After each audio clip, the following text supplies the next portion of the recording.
From the CISO series, it's Cybersecurity Headlines. These are the cybersecurity headlines for Friday, July 3rd, 2026. I'm Steve Prentice.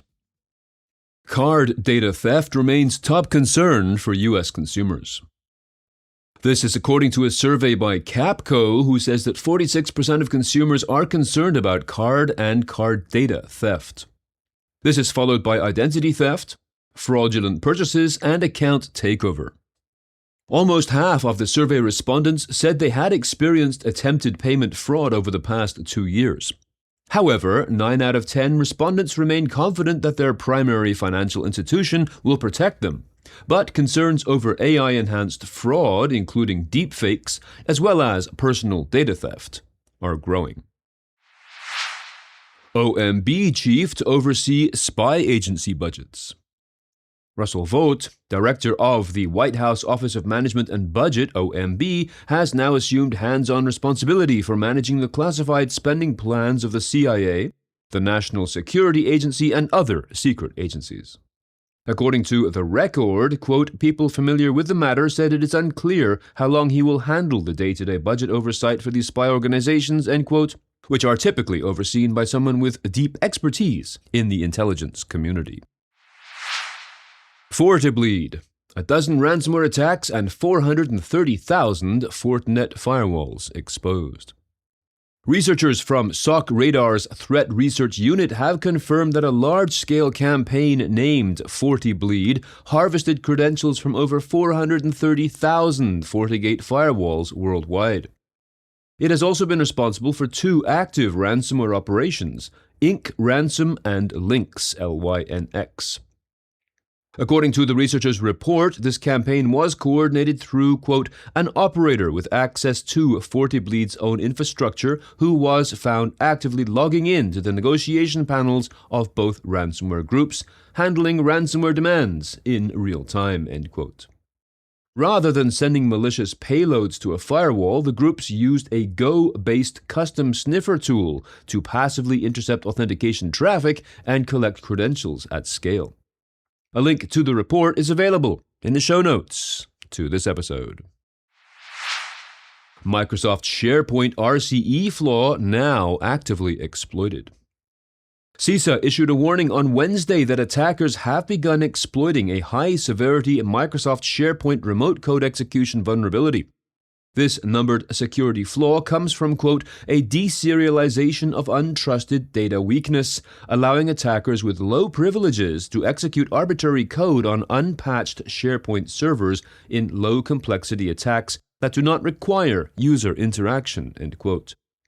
The warning continues, quote, any authenticated attacker could trigger this vulnerability. It does not require admin or other elevated privileges, end quote. Huge thanks to our sponsor, Silent Push. Most cybersecurity approaches are completely reactive. Victim organizations are hit with an attack, and the chase ensues. Silent Push closes this gap with its preemptive cyber defense platform. Silent Push tracks adversary infrastructure and infrastructure changes across the internet during the attack preparation phase, while attackers are still staging domains, IPs, and hosting. And Silent Push turns that into indicators of future attack to defend with confidence. For a CISO, that turns invisible risk into early warning, an average of 140 days before a campaign shows up in your environment. Time to act and a smaller window of exposure before a threat ever reaches your environment. Learn more at silentpush.com. Medtronic warns of health data leak. The medical device manufacturer Medtronic is warning patients that personal and health information may have been stolen as part of the cyber attack that occurred in April. The attack was notable for the fact that the attackers from the Shiny Hunters group spent nearly a week inside parts of the company's corporate network. The information stolen was standard PII along with health information. Medtronic adds the incident, quote, did not impact the ability of any Medtronic device to operate safely and deliver intended therapy, end quote. There is no confirmation as to whether a ransom was paid. Windows Blue Hammer flaw now exploited by ransomware gangs. Following up on a story we covered in mid-June, CISA has confirmed that ransomware gangs have begun exploiting a high-severity Microsoft Defender privilege escalation vulnerability that has previously been abused in zero-day attacks.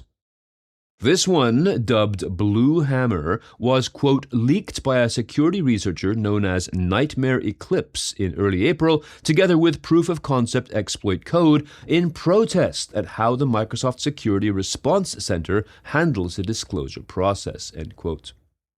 Microsoft patched the vulnerability on April 14th as part of the April 2026 Patch Tuesday. However, days later, Huntress Labs security researchers revealed that threat actors had been exploiting it as a zero-day. Toddycat takes umbrage at Gmail.